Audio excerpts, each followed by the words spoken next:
आणि प्रधानमंत्री आवास योजना ग्रामीणमुळे आता शेतकऱ्यांच्या हक्काच्या घराचं स्वप्न साकार होऊ शकणार आहे। केंद्र सरकारने एक मोठा निर्णय घेत शेतकऱ्यांसाठी पक्क्या घरांचा मार्ग मोकळा केलाय। महाराष्ट्रासाठी 20 लाख घरांची मंजुरी देण्यात आली, त्यामुळे लाखो गरीब कुटुंबांना सुरक्षित निवारा मिळू शकणार आहे। पाहूयात यावरचा एक रिपोर्ट।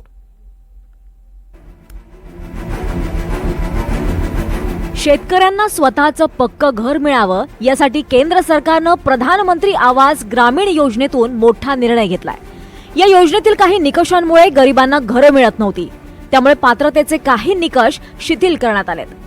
2024-25 या आर्थिक वर्षात महाराष्ट्रातील 6,37,000 घरं बांधली जातील, तर पुढील वर्षभरात 13,29,000 घरं उपलब्ध होणार आहेत।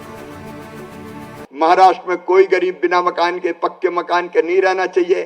हर एक का पक्का मकान बन जाए, उनका संकल्प है और उनके संकल्प को पूरा करने में सरकार कोई कसर नहीं छोड़ेगी। तो 6,37,089 मकान पहले मिले और आज प्रधानमंत्री जी के आशीर्वाद से देवेंद्र जी 13,29,678 मकान महाराष्ट्र को आवास प्लस योजना के अंतर्गत फिर से देने का काम किया जा रहा है। गरीब आणि बेघर शेतकरी कुटुंबांसाठी सरकारकडून आर्थिक सहाय्य मिळेल। सामान्य भागात घर बांधण्यासाठी 1,20,000 रुपये, तर डोंगराळ आणि आदिवासी भागासाठी 1,30,000 रुपये निधी दिला जाईल। जो इकॉनॉमिक कास्ट सेन्सेस जो झालेला आहे,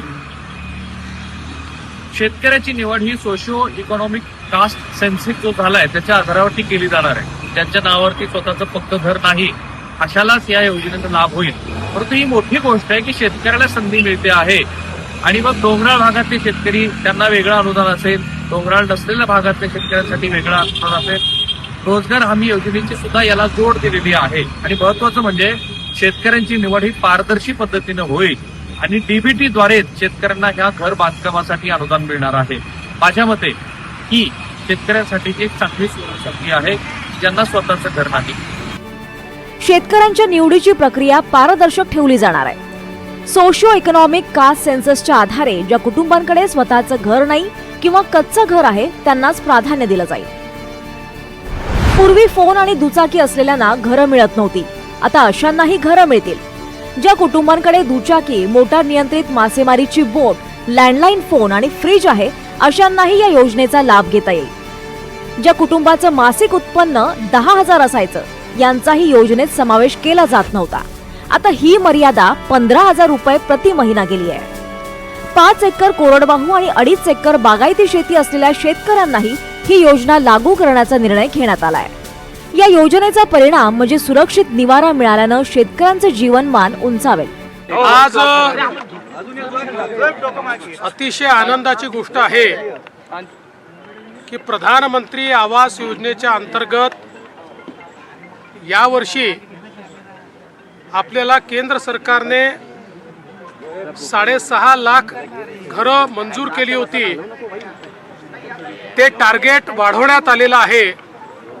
अतिरिक्त 13 लाख घरं आपल्याला देण्यात आलेली आहेत।